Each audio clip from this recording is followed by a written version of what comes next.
Thank you for allowing me to share my story today. Thank you for everyone that invited me here.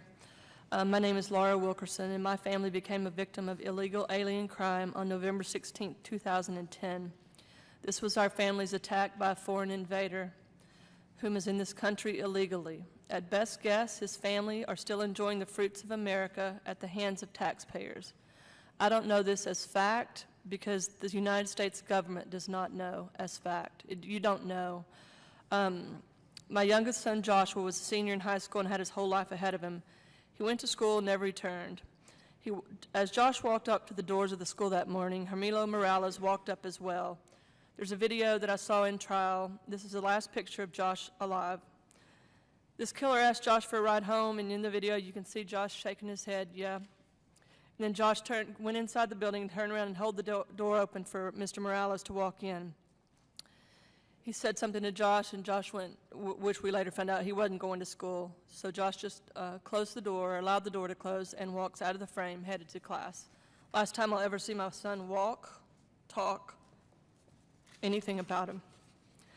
At trial, the killer testified on his behalf and gave exact testimony on how he systematically killed Joshua. And this is from the killer on the witness stand. He first threw a punch in the face so that Joshua's vision was messed up and he could not fight back. He next kneed Joshua in an abdomen so that he would go to the ground.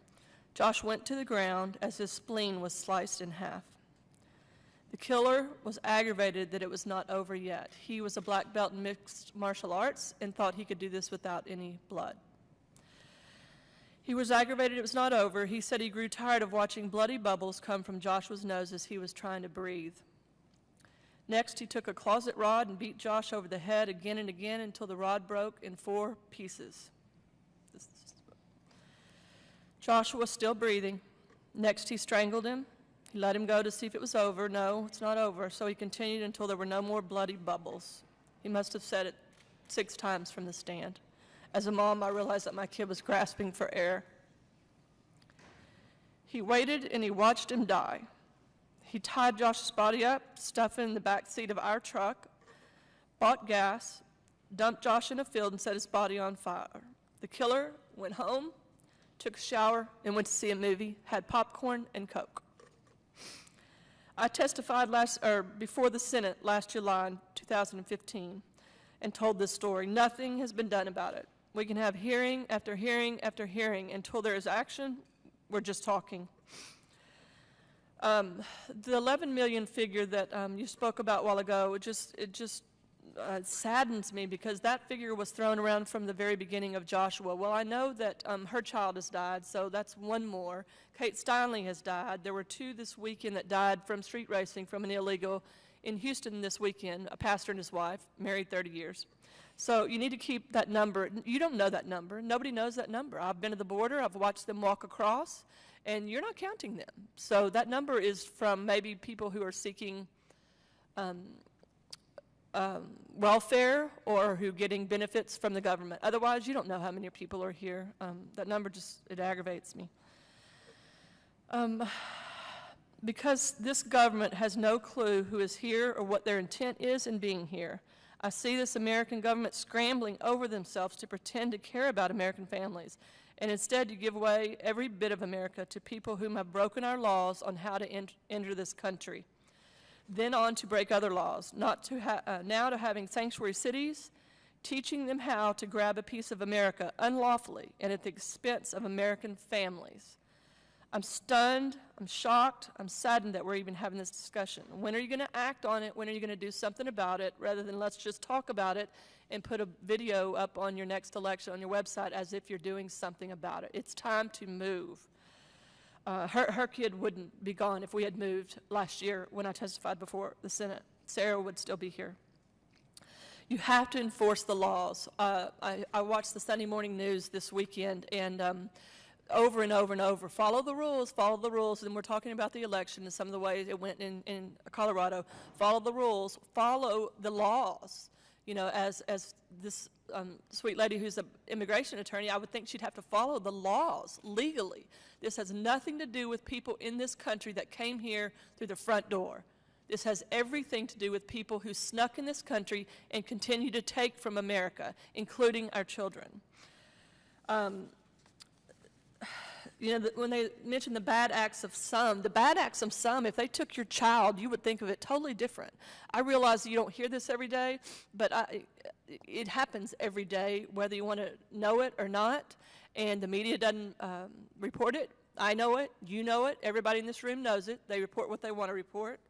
And you talked about fear, that illegals are afraid to come out of the shadows. Do you want to know what fear is? When somebody reaches in your house and grabs your littlest kid and tortures them, you're afraid of everything for a long time.